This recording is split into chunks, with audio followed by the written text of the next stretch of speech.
Hello, everybody, and welcome to episode 1, the real episode 1 of the Git Good Scrub podcast with myself, MarcTheCyborg, and cool guy Fonz. Cheers. Yeah, you're getting a little a gentleman's buzz going, are you? Well, I feel like, a cool guy would be a casual drinker. Yeah, that's fair. I actually totally ran out of beer last weekend, so I cannot join you, but I have some spicy water, as my nephew calls it. It's carbonated water, but it's all right. But it's Wednesday as we're recording, so it is hump day, and you might sometimes need a bit of a boost to get over the hump. But I'm gonna make that trek like a sober Sisyphus. But anyways, Fonz, you were going to lay out the breakdown of exactly what we're going to be discussing on this episode, which is not going to be a deep dive into a bunch of E3 presentations of varying quality like our episode 0 was. So that's kind of why we wanted to call this one episode 1, because this will probably be closer to the format of our regular episode. So Fonz, what are we talking about today? So we're gonna actually talk about some of the E3 games we missed last week. Starting off with Shin Megami Tensei 5, Replaced, Fatal Frame. We're also going to go talk about the Dead Space news that was just released by EA. Also, Sea of Thieves Pirate's Life DLC was released yesterday.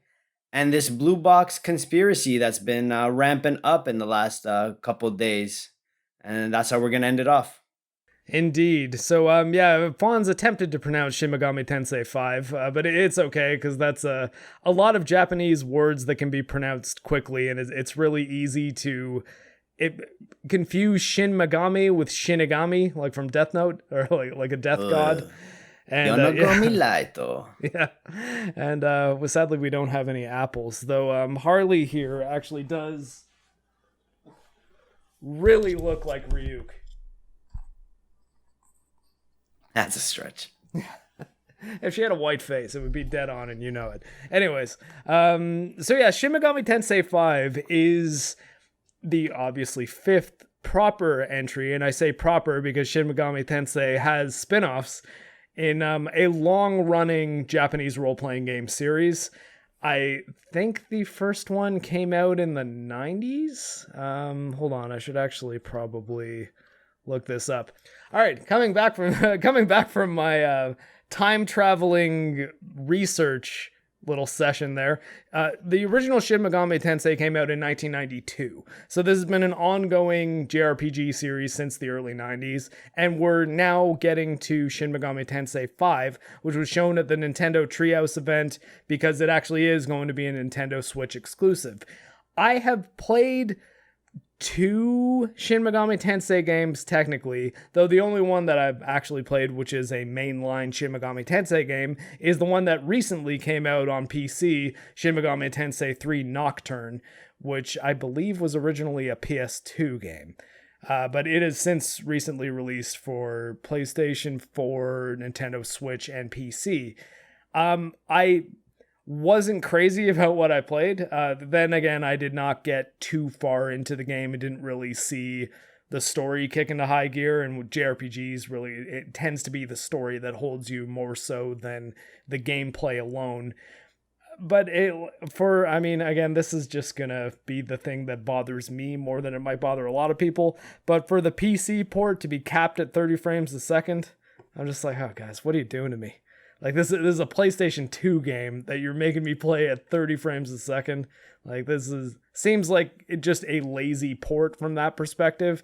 And apparently Atlas released a statement saying that was a conscious decision, that they're like, no, we want it to be locked at 30. And I was like, all right, why? But whatever. I guess there's not much I could do about that. So they don't like people playing their games.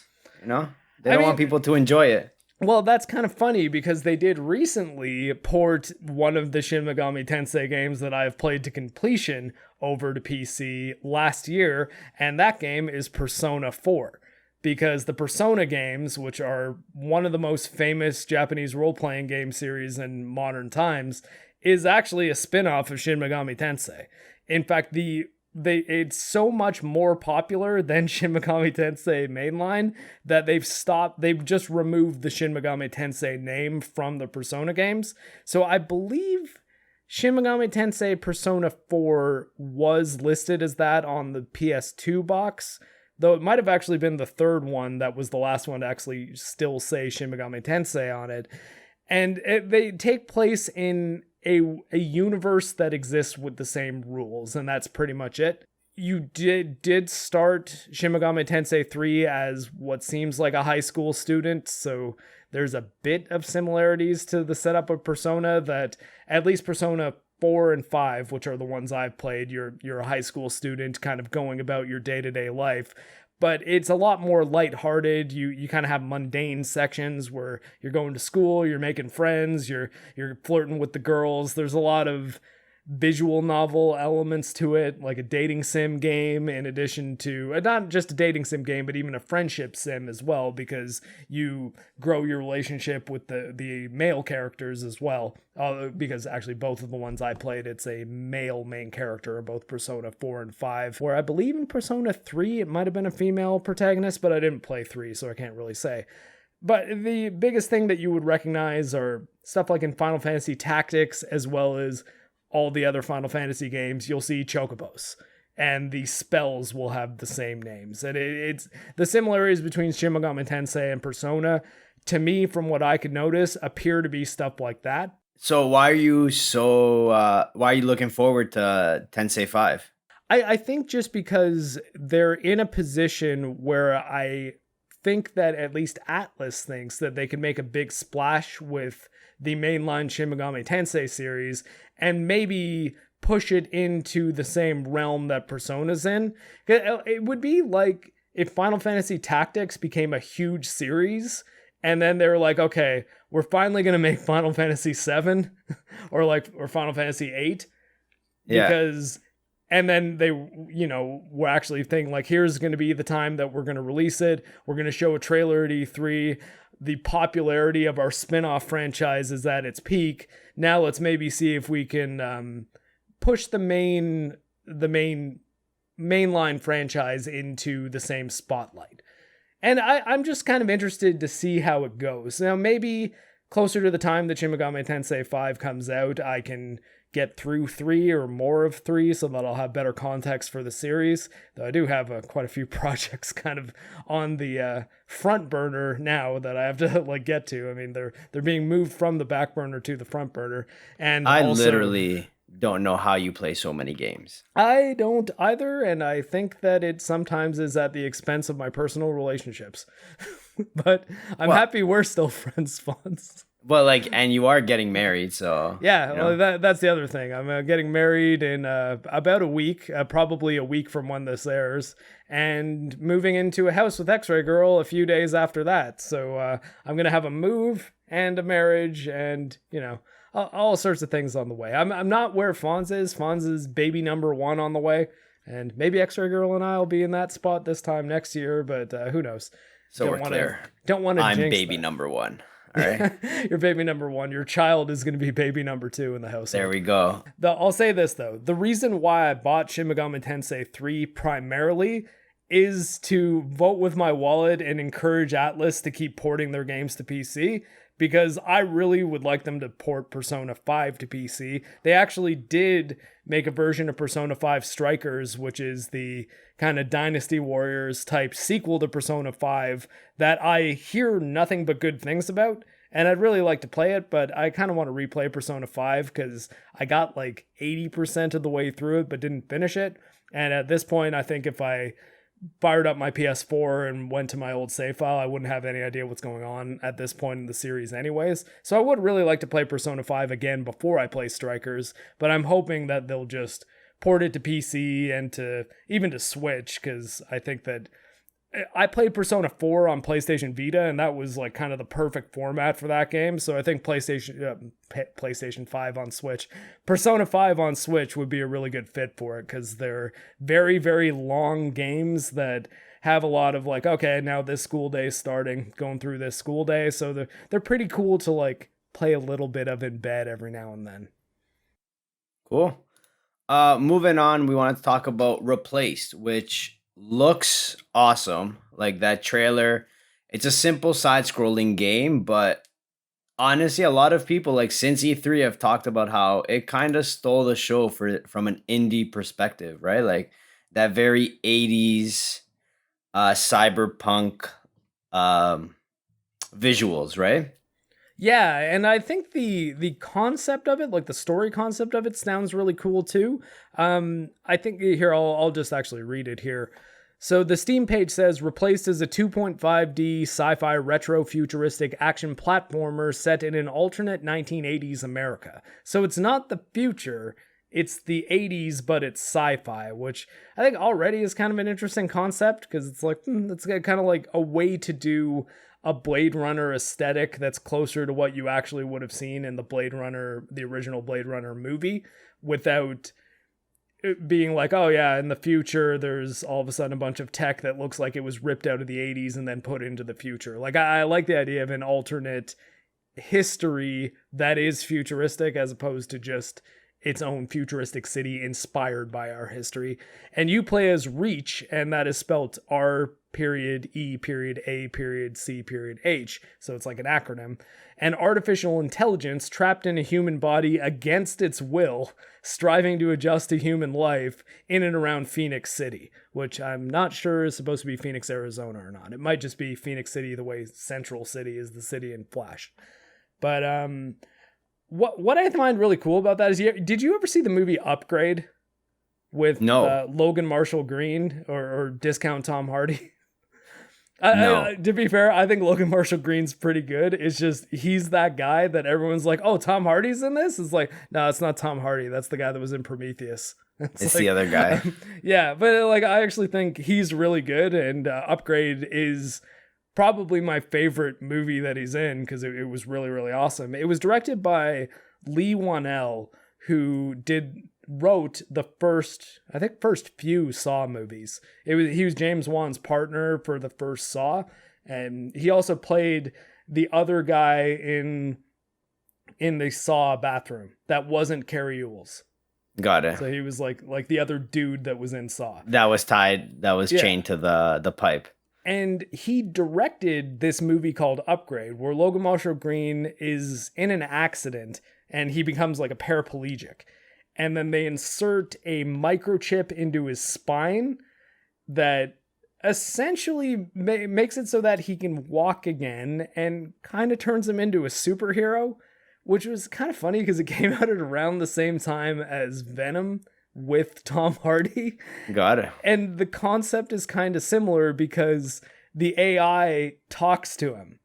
And there's in his head, yeah. Yeah, so it's like they're both in movies where there are I guess no, Venom wasn't rated R, was it? That was one of the things that was kind of crappy about it. No, it was a PG. Upgrade is rated R, and like being from one of the guys who made Saw, the fight scenes are like pretty brutal. And it's really kind of cool because there's a situation where he's in a fight where the AI is like, will you give me full control? And he's like, okay. And then all of a sudden he starts like fighting like Neo. Oh, auto kill. Yeah, I know. It's pretty neat. So I kind of like the idea of a human body being puppeteered by an AI. And this game does seem like it's has those vibes. Yeah, and like it's a real-time action game too. So it like the art style reminds me a lot of a game that still hasn't come out, but there was a trailer for it called The Last Night. Do you remember that trailer at all? From E3? Yeah. Yeah. It was probably like 4 or 5 years ago. Like it was quite some time ago now, and the game still isn't out. But it was at the Microsoft conference, and it was a big kind of like cancellation controversy thing where I forget exactly what it was that the designer of that game said, but he made some kind of statement that someone construed as controversial, and they were, I believe, attempting to like run him out of the industry. Yeah, like he essentially got canceled.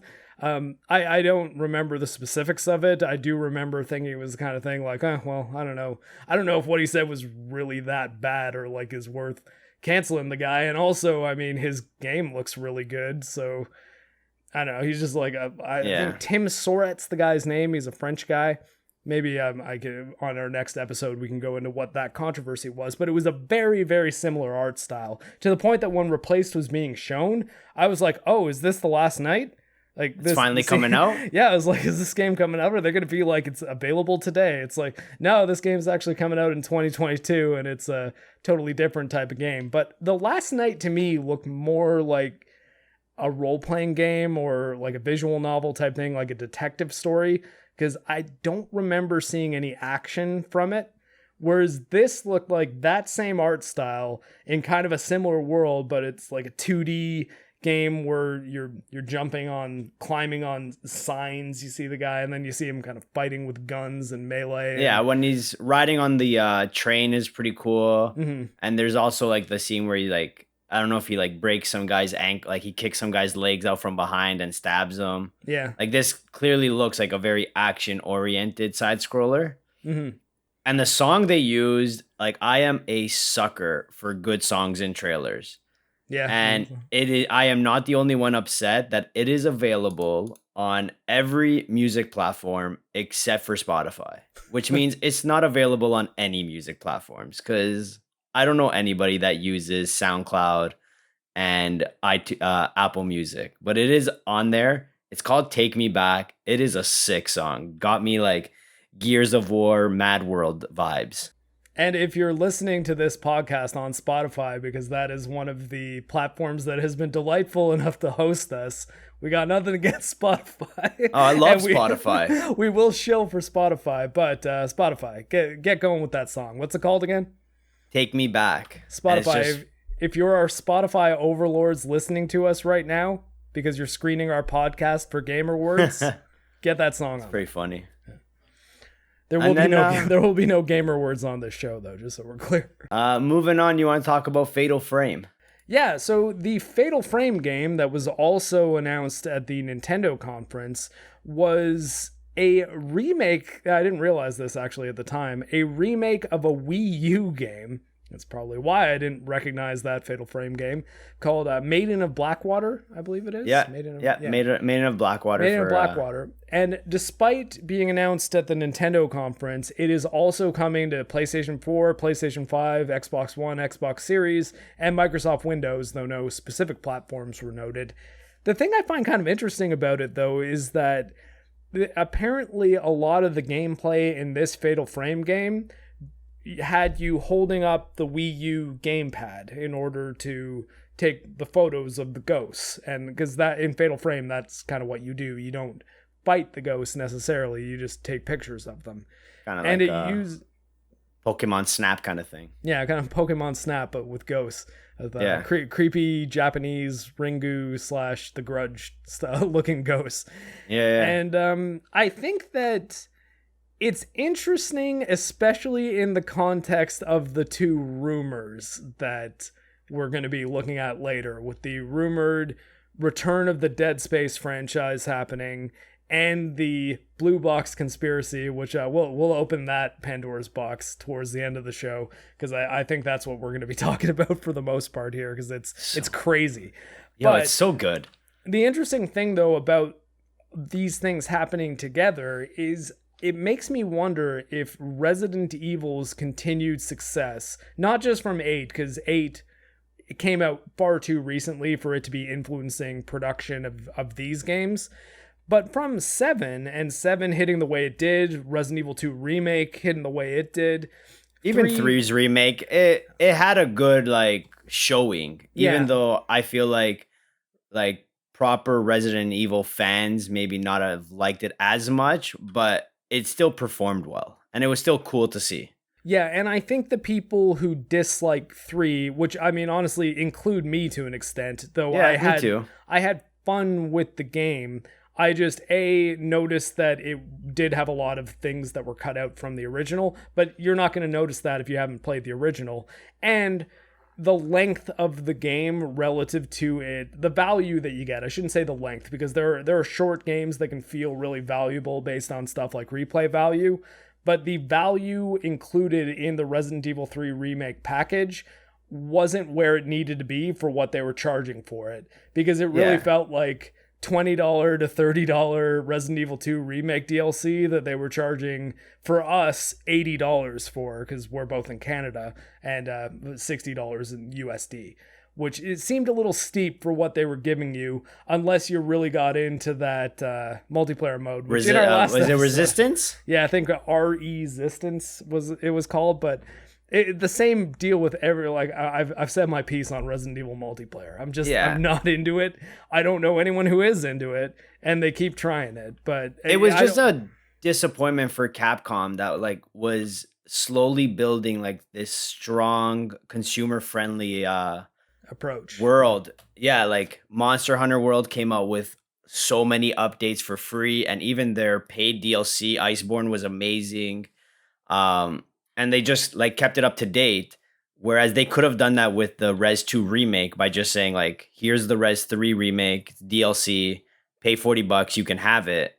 It kind of like, it felt a little unethical because like you said, it was a really short game. It didn't do anything new to the Resident Evil franchise. It was okay. It was cool to see Nemesis, but that's about it. But getting back to, Fatal Frame. So Fatal Frame actually did release on PS2, by the way. Oh, the original one. Yeah, not Made in a Blackwater, though. No. Just the original Fatal Frame was a PS2 game. Oh, no. Yeah, I know Fatal Frame as a PS2 series. And that's kind of what my point was with, it seems like in the last few years, we're kind of getting a renaissance of the survival horror games, or just horror in general games, because I don't know if I'd really call Fatal Frame a survival horror game, but it was very much a companion piece for games like Silent Hill. Like, it was like, oh, if you like really spooky games, there's like the Clock Tower games, the Silent Hill games, and the heavy hitter being Resident Evil. And a few years later, the generation after it, like Xbox 360 and PS3, Dead Space was the other one. And aside from Resident Evil, every single one of those series just went away. Now, granted, we haven't seen anything new for Clock Tower, but we have now seen a resurgence of Resident Evil with 7 bringing back the mainline series, 2 going back to the remakes, and them having success, if not perfection, in 3 and 8. We've had rumors of Silent Hill coming back, which did kind of happen with Guillermo del Toro and Hideo Kojima's PT, which I think now was 2014 was PT? 2014 PT came out, yeah. So long ago. I remember playing that while I was on my like Army medic course in my barracks, just on like the little kind of PlayStation monitor I got from Best Buy. And I was horrified. I was in a building with like 400 other soldiers in a room that normally has 3 other people sleeping in it. And it just so happened that my roommates were like away. And so it was nighttime, like it was dark in the house. I put my headphones on and started playing PT. And I have not only not ever been more scared by a video game, I don't think I've ever been more scared by anything ever. Like, including when I lost a limb. Like, Jesus. I'm serious. That is a different kind of scary, but like, PT it had that dread that brought me back to when I was a like 7 or 8 year old kid and I watched The Shining, which was a very bad idea. But I couldn't imagine. It's not the same. Like I remember like watching you play it. You felt like you were being watched the whole time while playing that game. Like it created this eerie space that you were being watched, and every move you did could lead to your death, and you were constantly afraid of that. And it was crazy to witness, right? And then when they took it off the PS Store, like that was the worst, because you had to save your PlayStation now just to play the PT trailer. Yep, that's the one that's on the other side of this wall right here still has PT installed on it, and luckily I can back it up to external hard drives and reload my PlayStation 4 completely from an external hard drive and still use PT, because my PlayStation Network account has a valid copy of it. What I cannot do, sadly, is give it to me. Yeah, I can't give it to you if you didn't download it when PT it was available. which sucks. And I think Yeah. Konami, if you want to throw a bone to a lot of people who don't even necessarily want Silent Hills to happen, but just want to be able to play PT again, make it playable on PS5, because that's also why I can never sell that PS4, even though I don't really need it. It's my PT machine. It's the only reason I have it still. And be like, people just want to play the game, or release it on PC. Like, just have it so that there's a DRM free copy of it out there, and if people want to play it, they can. There's been a bunch of spiritual successors that have come out for PT since, but there's something about that one that got away. Like, for conservation's sake, I think that they should just re-release that game. But anyways, I guess to wrap up on Fatal Frame, I don't have a huge personal connection to that series personally myself. I never really got into the Fatal Frame games. I think because you can't really fight against the threats, so I was never really into them. I that's also why I didn't really get into Outlast or even Amnesia, though I did play a bit of Amnesia and I like it. I really should take the time to actually play that game entirely, because I hear it's like an all-time classic. And Amnesia: The Dark Descent. The other ones are apparently no good. But I think that we might be entering a new renaissance of horror games with all these series coming back, assuming that they're all good. Speaking of the survivor horror genre, back in 2007 when Dead Space was released originally, it obviously created a whole new IP, which was awesome. The second one also released to rave reviews. Then, as always, our favorite company, EA, takes a hold of this IP, releases Dead Space 3, way too many microtransactions. No one likes the game, and they just not only like kill the franchise, but kill the studio that made the franchise. They gave it classic. In their defense, they gave it some time before they killed the studio, but they definitely killed the franchise. Yeah, but now EA Motive is currently working on what could be Dead Space 4. And we should get more news at EA Play 2021 on the 22nd of July.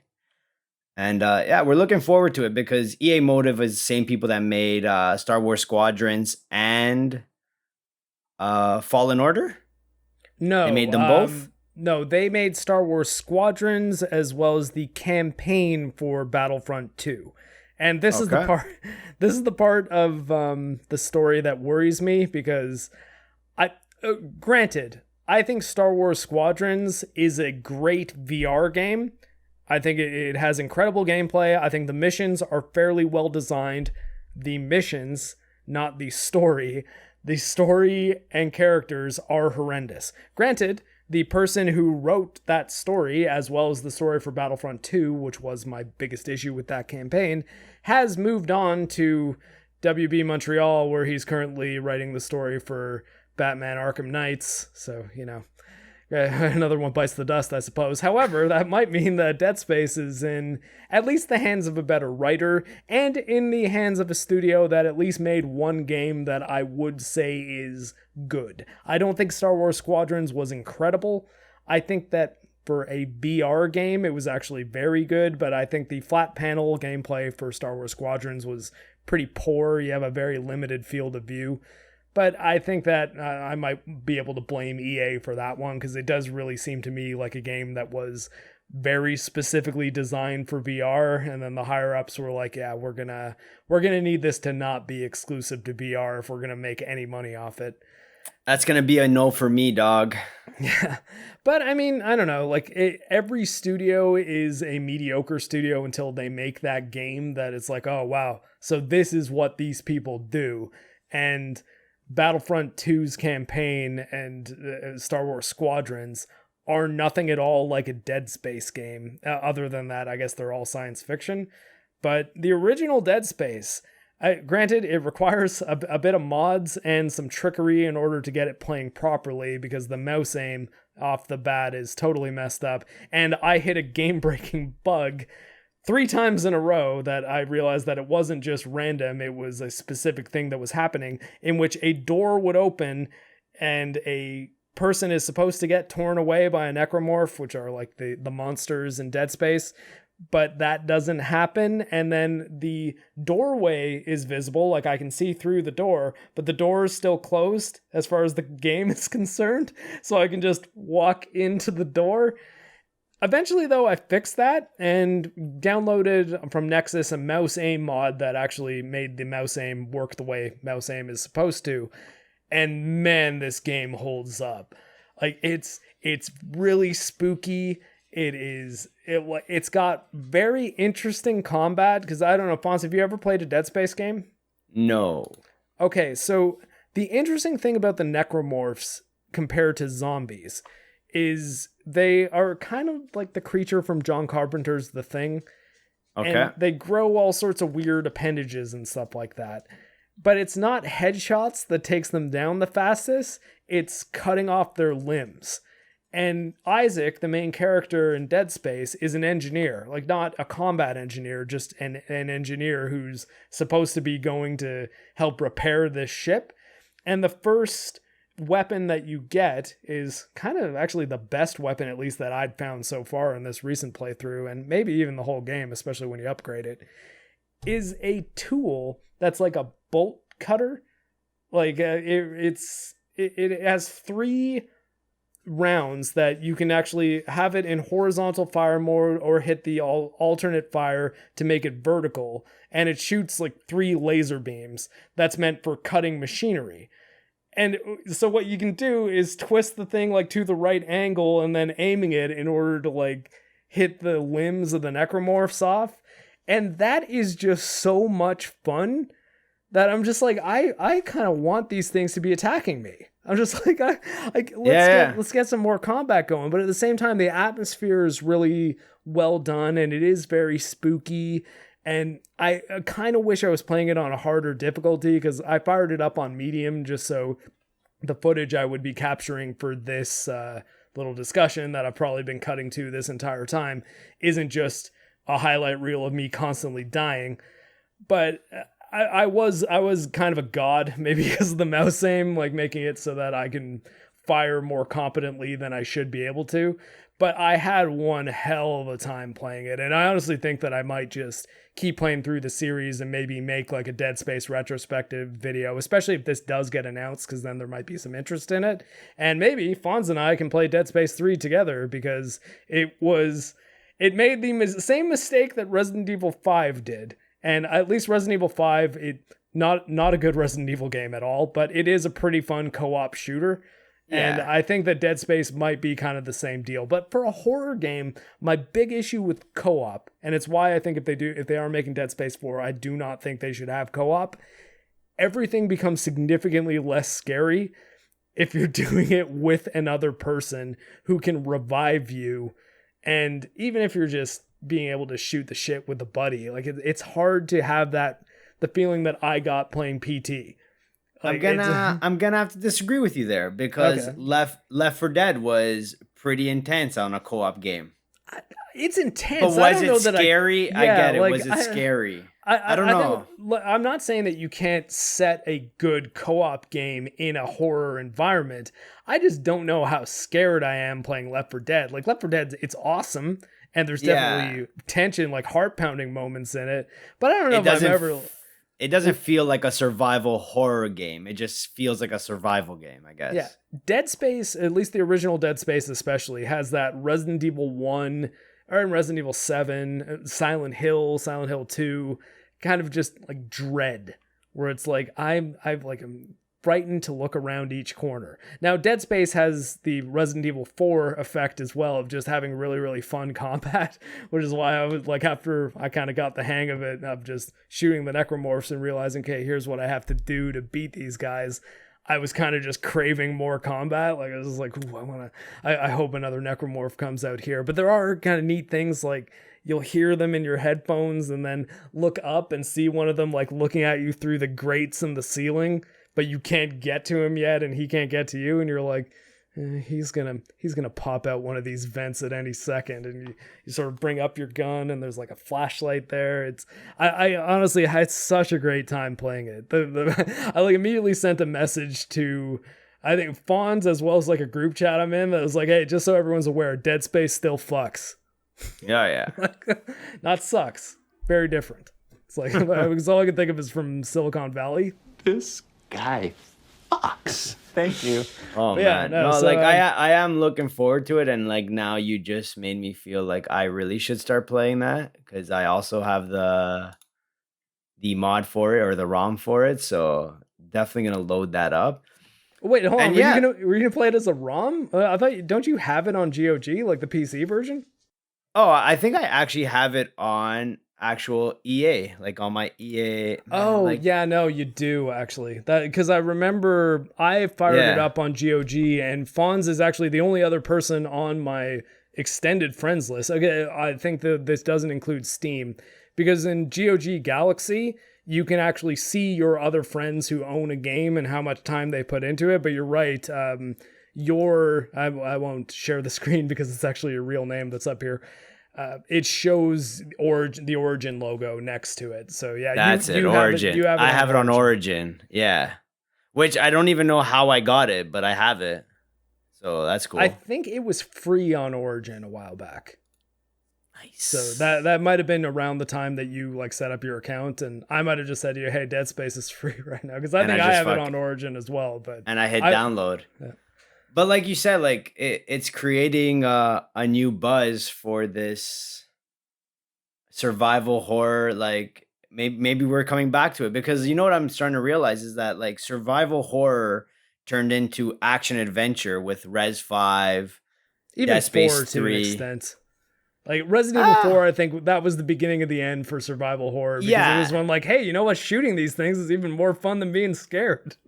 Yeah, but I feel okay. So that was the beginning, but like they kind of just all went action adventure, and I guess like you start adding Left 4 Dead too, like Left 4 Dead 1 and 2, but As well. They yeah, were- I know. they were feeling it too, like move more to action instead of survival horror. And then we lost all these great franchises, and now it's just that time of like let's bring it back, like let's get scared again, right? Mhm. So I'm looking forward to it. Before we go on to the Blue Box Conspiracy, you just started playing Sea of Thieves, A Pirate's Life. I did. And how was it? At first, I was very disappointed because I've been hearing for the last several years now. I don't even remember how long ago it was since Sea of Thieves came out, but it's been quite some time. I've been hearing about how much it's improved, how much better this game is. Like, wow, like Sea of Thieves was turned into something really awesome. And I was willing to go into it with that in mind and being like, okay, maybe when I fiddled around with it at launch on Xbox, it just wasn't where it needed to be. Like it was the beta version of what would eventually become a really good game. So, I gave it another shot.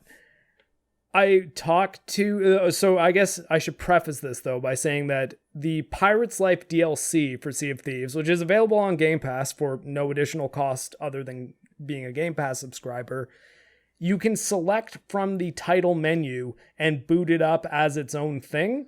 So if you just want to play the Pirates of the Caribbean, Pirate's Life stuff, you can do that. You don't have to play the rest of Sea of Thieves or get to level 60 or whatever the max level is. It's not endgame content. It's just a standalone campaign. And I was really disappointed at first because you talk to who seems like Naomi, what's her name? Black girl that was in 28 Days Later.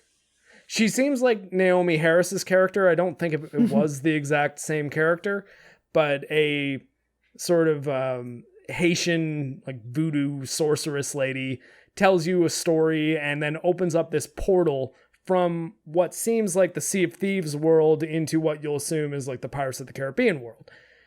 I was heading towards it in my little like single to double person boat, and then all of a sudden I see these kraken tentacles come up. I was like, oh, okay, this is kind of cool. And then I find myself fighting this kraken, being very outmatched for it because I'm just in this little single person boat.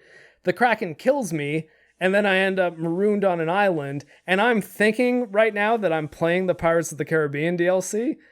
Turns out, though, I just got killed by the kraken because you can just encounter krakens in this game.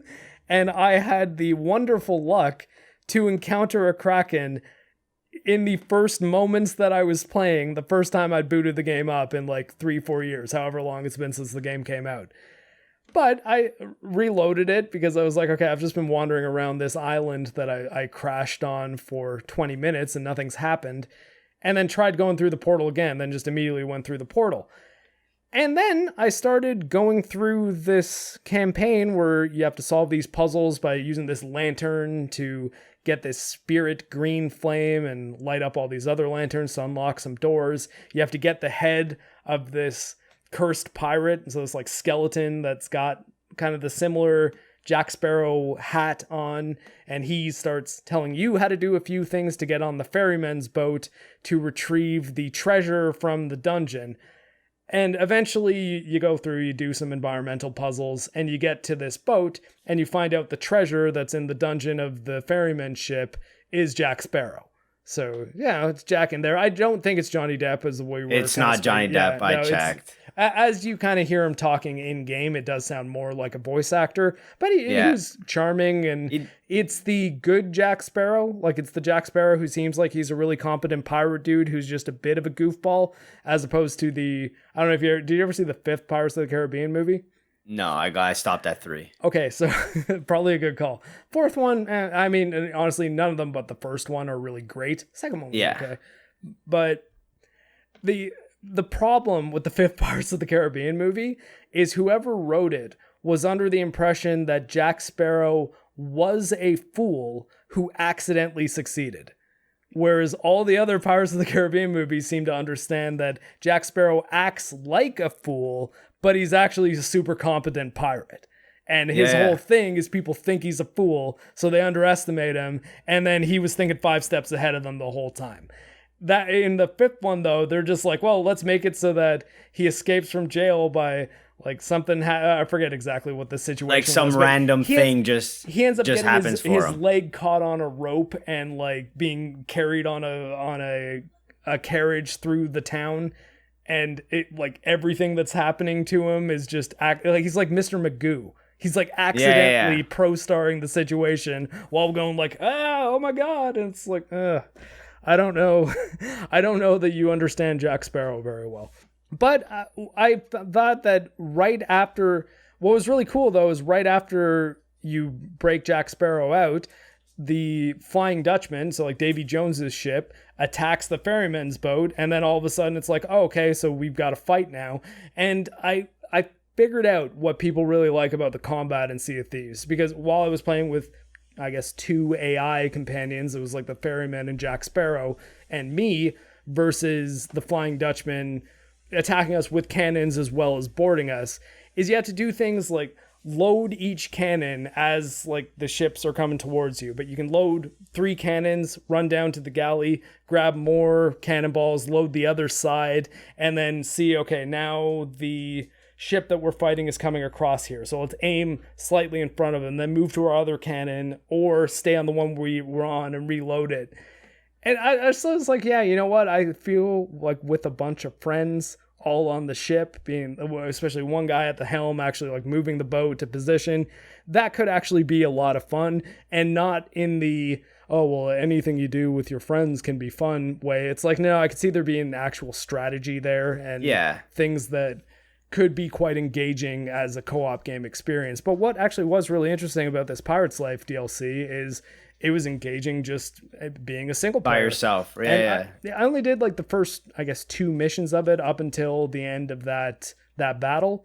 But I was pretty impressed with it. And I think, again, like we were kind of touching on this during episode 0 last week. I think the really cool thing, though, is that all you have to do to check out Sea of Thieves right now is either already be a subscriber to Game Pass or decide, hey, this month I'm going to spend $20 and play Forza Horizon 4, Gears of War 4 and 5, Halo Master Chief Collection, and Sea of Thieves. And you can just try to sample those games in a month, and it doesn't cost you any more than, I don't know, a movie ticket and a small popcorn if you went out to the movies. And that's like, even if it is temporary, like, because you can make the argument, oh, Game Pass, you don't own your games. It's like, well, I mean, yeah, but you can play them. Like, I honestly, I know plenty of people that just can crush games within like 30, 40 hours. They could do that in a week or two. So they could play essentially 2 full games a month for $12, right? Yeah. Like that's instead of $120 per game. For 2 games. For 2 games, right? Like, and that's, and in the end, remember PS5 games, $70 the base price. So yeah, and then USD. So some games don't have any DLC. Some games don't have any end game content. Like once you beat them, you beat them. Like you can play them again as like a new game plus, but it's literally just the game again. Whereas Game Pass allows you to try different things, right? As well as there are some games you want to play just because your friends are playing it, right? But like to spend $60 just to play a game because your friends are paying it sometimes is just too much of like an entry cost, right? And sometimes your friends aren't playing it for long enough for you to actually feel justified. Like it's like, exactly. Oh, I mean, yeah, okay, I bought this game. We played it twice together, and then like the Xbox Live friend meme last online 11 years ago. Yeah. And like Sea of Thieves, especially, like I've heard that the rating with your friends is top notch. Like it's top tier. Like the mechanics of it. Like not every multiplayer game is fun for multiplayer, right? Like there's only one King's Fall raid. There's only one Sea of Thieves. Like it's very hard to get a game that's engaging for more than 3 or 4 people to know what they're doing and be useful at the same time, right? Like when you're playing a raid, I've never played Sea of Thieves because at the time it's just too hard to get 4 or 5 of my friends at the same time playing it.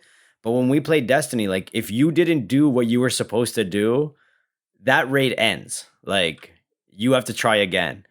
Whereas when we played Ghost of Tsushima, like I coasted. Like I watched you guys carry me, and I was like, I was cool with it. I was like, all right, I just want to see what happens. The best because Fonz and I did with his cousin finish the Ghost of Tsushima raid, and in the last one we got, I think Fonz's cousin went into the portal again and fought Io. Io's the boss, right? Yeah, Io. And then the second we killed her, Fonz is like, see everybody, when in doubt, ISO Fonz.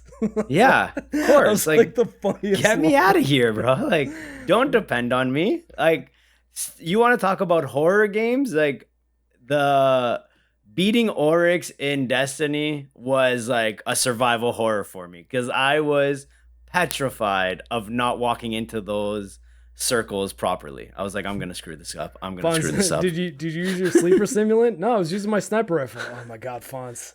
Use the sleeper simulant. That's why we got you to get that gun. Oh man. But no, this actually brings us to the purpose of our title, Get Good Scrub. Fonz is a enthusiast but kind of normie gamer. And he leans into that, and it's why I hope that he will offer a really good perspective for maybe any of you listening who aren't super knowledgeable about video games, who don't know everything there is to know about the industry and have been cataloging it like a weird autistic computer brain guy like me for the last 30 years. But you like video games, you have fun with them, and you want to get better at them too. And I've always held to the fact that the Get Good meme, like the Dark Souls meme that our podcast is kind of named after, is very specifically get good and not be good already.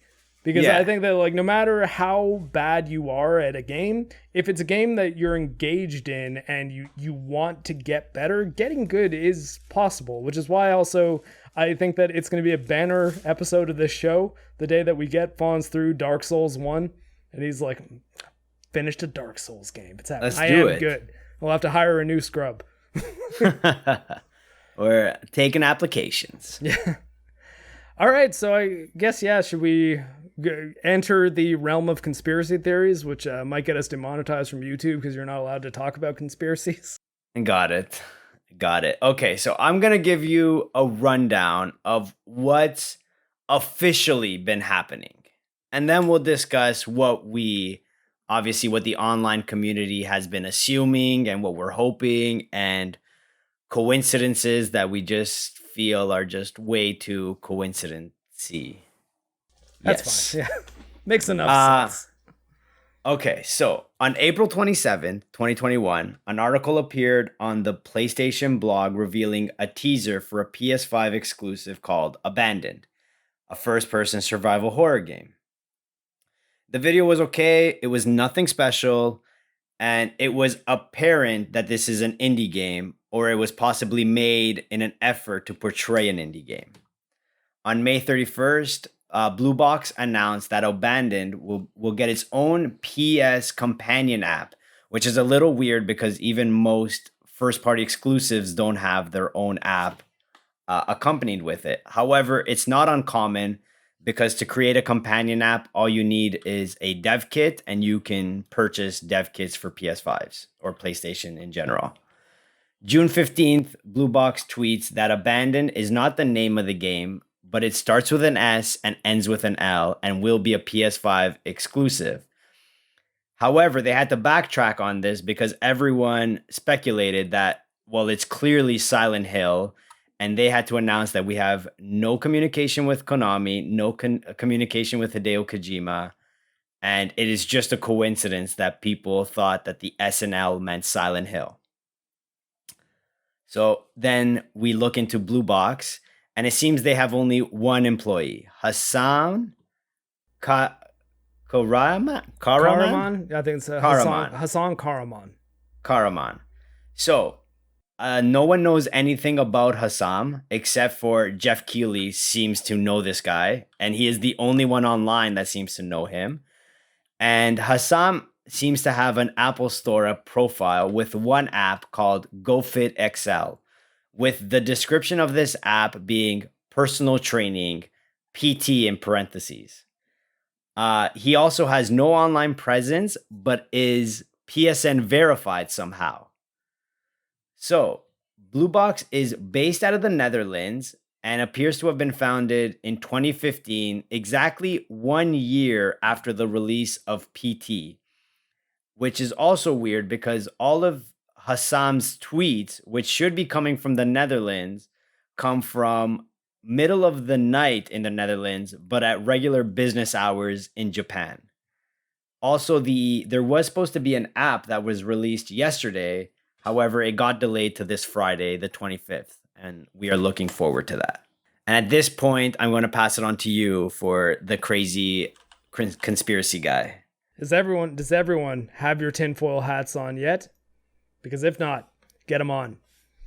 Because I have some things. In fact, I'm doing most of these from memory because I was kind of busy at work and I meant to take notes, but I was unable to. So let's start with the biggest piece of evidence to me, because it's like, what do you mean that is just a coincidence?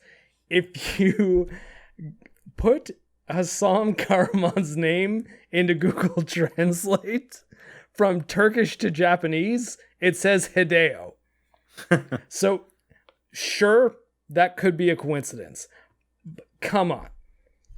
I will point out that when the Phantom Pain came out, the creator of the Phantom Pain was an anagram for Kojima that time.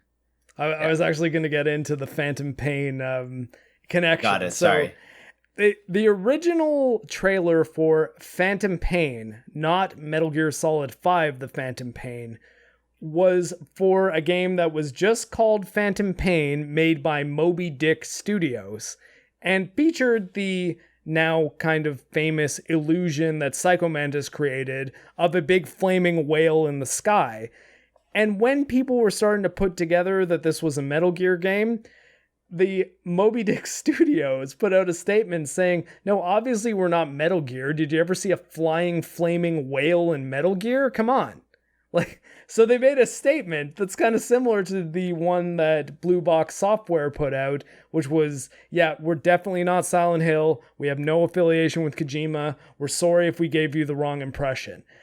I'm like, that's just something Hideo Kojima would say. So again, could be a coincidence, but I don't believe you. Third, we have the fact that it's the Netherlands that the Blue Box Software is apparently based out of. And in the trailer for Death Stranding Director's Cut, which announced during Summer Game Fest at this E3, Norman Reedus is wearing a Dutch flag. Coincidence? Sure, but I don't believe you. We also have the fact that one of the actresses that is associated with Kojima, Stephanie Houston, who played Quiet in Metal Gear Solid 5: The Phantom Pain, is Dutch. And there is a Dutch woman doing the voiceover for this game. She also lives in Japan. For the abandoned trailer, there's what is clearly a Dutch woman doing the voiceover of the game. And my guess, I don't have anything to go on except for just my Dutch woman living in Japan that could do this voiceover at whatever studio Kojima's in. Yeah, that could be Stephanie Houston. This might not be a thing because it's possible that Stephanie Houston and Hideo Kojima's relationship is in a rough spot, because there was a lot of rumors that she was supposed to play Fragile in Death Stranding before Hideo Kojima apparently surprised her by just being like, yeah, actually Lea Seydoux playing that character now.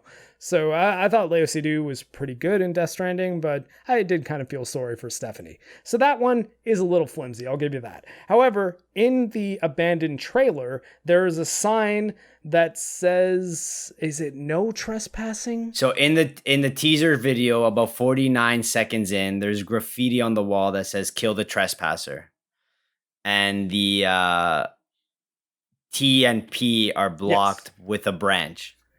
Yeah. So again, could be a coincidence, but I don't believe you. Now, there's been a lot of rumors that Sony does have a state of play coming up. I also think that from a functional standpoint, if this guy is seriously worried about being harassed because people are trying to be like, oh, you're just secretly Hideo Kojima, and this is like an ARG, like an augmented reality game, and this abandoned project is actually just a Silent Hill game, and his tweet, or Blue Box's tweet, saying we're not Silent Hill, we're not Hideo Kojima, as well as the tweet that Hassam Karaman released saying that I'm a real person, I'm not Hideo Kojima, like this is, don't, please leave me alone, I'm sorry we gave you the wrong idea. Announce the game then. Like if you guys are really concerned about people harassing you and you're like, hey, look, we're sorry, we didn't mean to make everyone think that this was some like crazy Silent Hill augmented reality game thing, or successor to Silent Hill if it isn't Silent Hill itself, Hideo Kojima project, then like this would be the time to be like, hey, look, our game is actually called Survival, starts with an S, ends with an L. It has nothing to do with Silent Hill.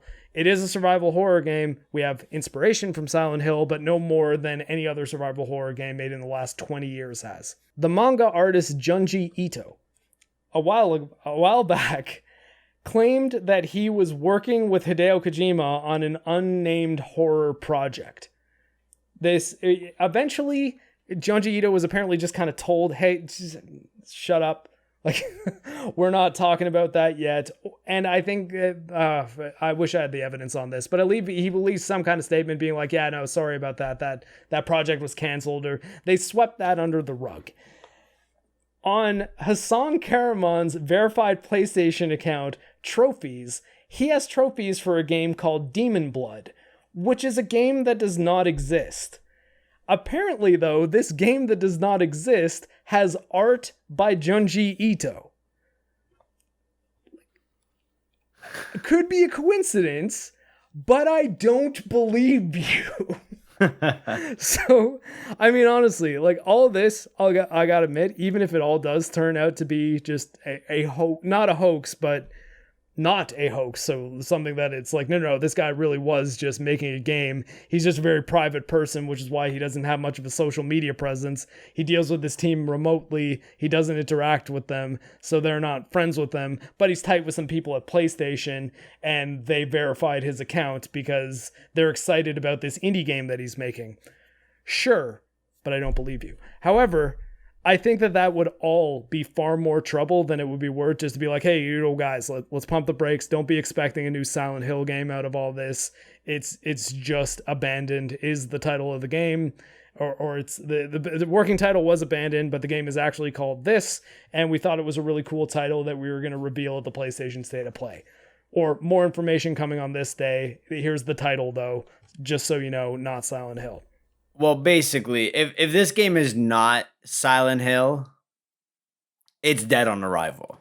Like, it'll just be hate canceled at this point because it's not Silent Hill. Like, they either better come out and say it. It's been roughly a week now since this conspiracy started. Yeah, they've done nothing to quell the flames. Like, they're honestly leaning into it, especially with Jeff Keighley. Like, oh man, like, yeah, I talked to this guy and like, we're cool. And I'm like, all right, bro. Like, Jeff Keighley, you're one of the things you're most famous for is being friends with Hideo Kojima.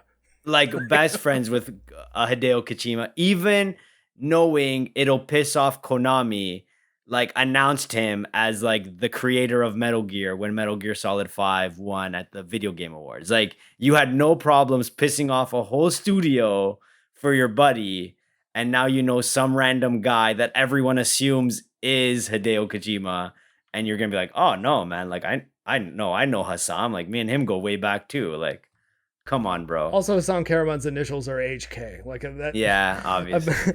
However, here's what I think is a possibility, though. If it's somewhere in between those rumors, it might be the legacy of the Silent Hills project, which, for if anyone who doesn't catch my reference there, PT, what the game we were talking about earlier in the episode, was a free downloadable playable teaser for what turned out to be a secret reveal for a Silent Hill game called Silent Hills. So plural, Silent Hills with an S at the hill with an S at the end.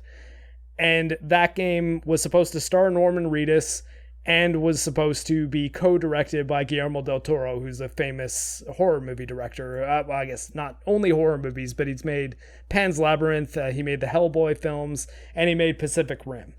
So a very famous director of movies, very famous director of video games, and a famous actor all working together.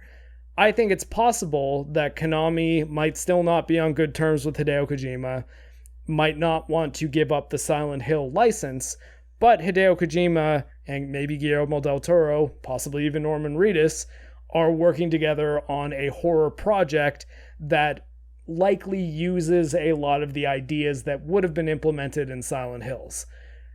And I think that is probably more likely than it actually being a Silent Hill game.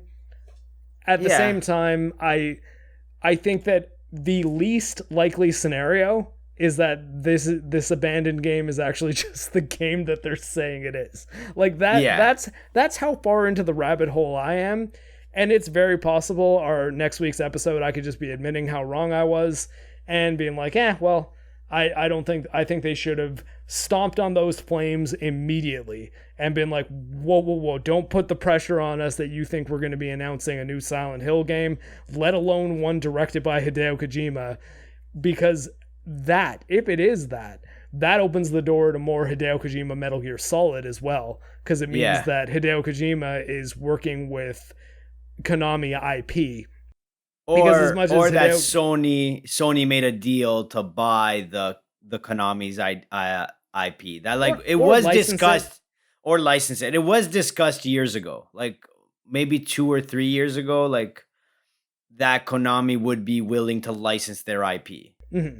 And I mean, that is definitely possible.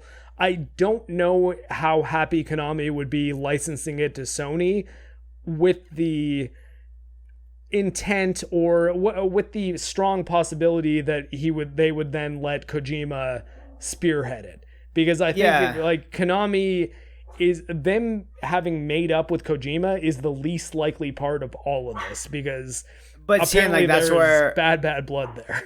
But that's why I think like the Sony intermediary is the key, kind of like allows this to happen, right? Like, it's not Kojima working with Konami. Sony's kind of in the middle, like, hey, you don't have to talk to him. He doesn't have to talk to you. You make money. Sony makes money. Hideo Kojima gets to do, I'm a crazy artist in a weird world kind of thing, right? Like, so I honestly do think maybe, like, you're right. Like, maybe it won't be Silent Hill. If it's survival, which is a Hideo Kojima game with the elements that he was using for Silent Hill, but it's a totally new IP, I would be okay with that. I will play it. I assume it's going to be good, as I do like most Hideo Kojima games. Not as much as you, but I do like them. However, if it is an actual Silent Hill reboot, I think it's going to break the internet. Yeah, I think that is probably pretty true. I think mostly because, more so than anything, I think because it will mean that the Konami IPs have broken out of the Konami pachinko machine cage. Exactly, right? And that they're free again. I mean, Castlevania has been kicking around for the last few years because of the show that recently ended. And we have also recently had some rumors of a Castlevania Game Boy Advance collection coming out, which I hope is also the DS games. Because did you ever play those? The Koji Igarashi Castlevania games? I've never had a DS. Did you ever play Symphony of the Night? Yeah. Okay, so Symphony of the Night was the first Koji Igarashi directed Castlevania game that was kind of like a Metroid game. Yeah. And the next games that he made were Circle of the Moon, Harmony of Dissonance, and Aria of Sorrow that were all on Game Boy Advance, followed by Dawn of Sorrow, Portrait of Ruin, and Order of Ecclesia on DS. I nailed those all without looking them up. Awesome. And they are all awesome. Like, they're all really good, and they've been trapped on the Nintendo portable platforms forever. Now, if you're on PC and you legally bought them at some point, then as far as I'm concerned, you're totally morally justified in emulating them, and you can still play them that way. But I guess I've always looked at it that emulation should always be your last resort, and that the ideal thing for Konami to do, or Sony if they end up licensing the Konami games, would be to make it so that if I want to play every single Castlevania game, I can pay for them for a reasonable price on whatever I'm currently playing on at the time. Yeah. So, I mean, I think that, like, you should... Mega Man Legacy Collection, I think, again, is always the best example to use, because there is not any Mega Man game other than the Mega Man Legends and Battle Network games, which I guess are Nobody needs to play them. I mean, I don't know. Like, they have their fans, so I'm not going to shit on them. Personally, they weren't my thing. I was always more of a 2D action platformer Mega Man fan. But Mega Man, Mega Man X, Mega Man Zero, and Mega Man ZX, I think, is the 3DS, maybe DS. Anyways, I actually never played the DS Mega Man games, which were ZX, I believe. Those are all available on Steam, PlayStation, Xbox, Switch. You can buy them all right now, and they're pretty reasonably priced because they all come in fairly large collections. Yeah. So I don't understand why every single company doesn't do that, because ultimately emulators are always an option, but I'm never going to emulate a Mega Man game if I can just launch it on Steam and know that I gave the people who make Mega Man, or I might make more Mega Man someday, money in order to say, yeah, I will pay you for Mega Man if you want to keep making Mega Man games. And I think Castlevania absolutely is probably at an all-time peak in popularity, which is insane because a Castlevania game has not come out since Lords of Shadows 2, that was very poorly received. Like the PS3 game, I think, was the last proper Castlevania game that came out that technically isn't canon. It's in the Lords of Shadow canon, which is separate. And the last like canon Castlevania game was Order of Ecclesia, which was even longer. Like, it was a Nintendo DS game. It wasn't even a 3DS game. So like, it's crazy to me that, especially at the height of the Castlevania anime's popularity, there wasn't a way to buy all of the Castlevania games, because they went halfway there. They did release the Castlevania Classics collection that is Castlevania 1, 2, 3, 4, Bloodlines, Bloodlines, what else is on there? Which one? The Anniversary Collection? Yeah, the Anniversary Collection. Castlevania 2, Simon's Quest, 3, Dracula's Curse, Super Castlevania 4, the Adventure, Castlevania the Adventure. Yeah, the Game Boy 2, ones, that was it. Belmont's Revenge, Bloodlines, Kid Dracula, never released in English before, and History of Castlevania, Book of the Crescent Moon. The ones I was missing were the Game Boy ones, the Castlevania Adventure 1 and 2. Where I believe those you play as Christopher Belmont, who is Trevor and Sypha's son. So if you guys have been watching the anime, Trevor and Sypha have a son named Christopher, and he has a son named Simon. And Simon Belmont is like the Castlevania protagonist. Yeah, man, it sucks to be a Belmont, by the way. Oh yeah. Yeah.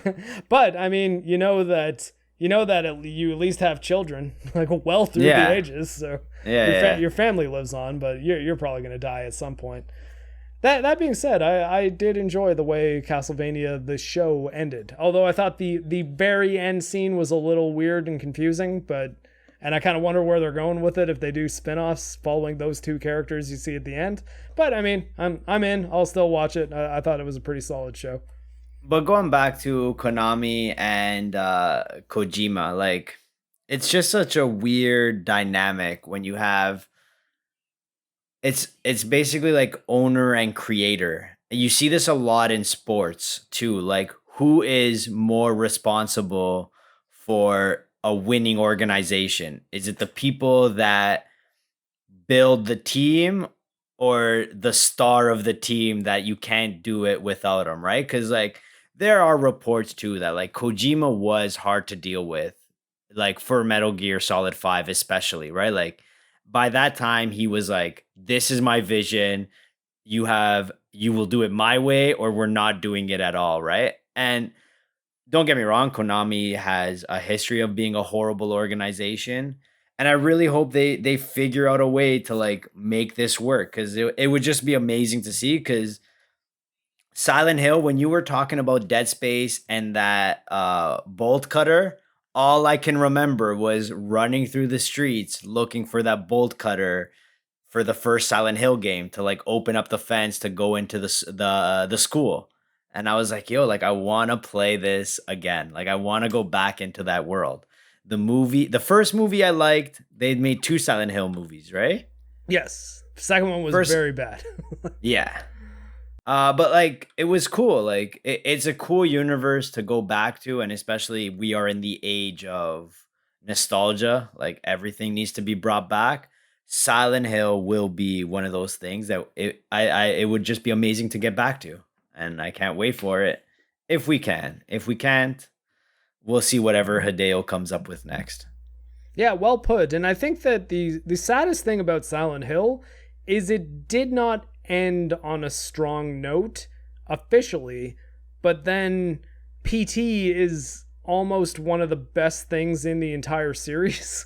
That was just like a little demo that never even turned into a full game. But it was, like I said, it's the scariest thing I've ever experienced. Like, I can't think of a movie that has frightened me more than the experience of playing PT. It's just, I don't know what it is about that game. I think it's because the sort of L-shaped hallway that you're constantly walking around, you go through so many times that it becomes mundane. So when anything changes even a little bit, it's so scary because you're like, oh, that means I'm walking through it this time and I must have solved one of the puzzles because that thing's different, which means anything around that corner could be totally different. And it might be Lisa, or she's behind me. Yo, she was always behind you. That's the crazier thing. Oh my God. What we're talking about there is someone hacked PT, like with a dev kit, a PlayStation 4 dev kit, and found out that Kojima made it so that when Lisa is not in front of you, she's always a certain distance behind you. And like you turn around and she just stays behind you relative to your character, like moving through the walls, so that if you have the sense that she's behind you, you're absolutely correct. She is. I think that's what made it creepy. Like there was a way to sense that. Like it was almost like a sixth sense that like you are being followed right now, you are being watched, but you could never see that person following or that entity following you, which was crazy. It also gave you Res 2 like Mr. X vibes too, like that hallway, like, oh man, I'm gonna turn this hallway and he's gonna be there. Oh God.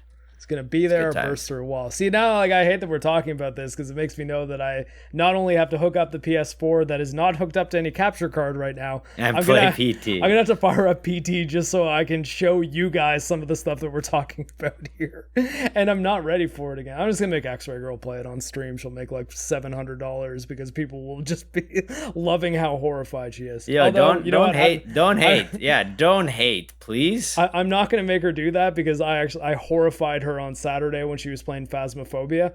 Like, do you know what Phasmophobia is? So it's a game where you're hunting ghosts. It's actually kind of similar to like the Fatal Frame concept, but it's like an indie game where you can play up to 4 people and you're just like the ghost hunters from one of those reality shows. You don't fight the ghosts though. You just have to go into the house and find clues, do some tests, and try to figure out what kind of ghost you're hunting is. And then leave without losing your sanity and say, okay, it was this kind of ghost, and you win. So I just came up behind Xray Girl and like went rah like to her chair as she was playing, and I think I made her cry. It's the evidence on the objective said find evidence of paranormal with an EMF reader. Did I miss it? Maybe when you were ready. Oh my god!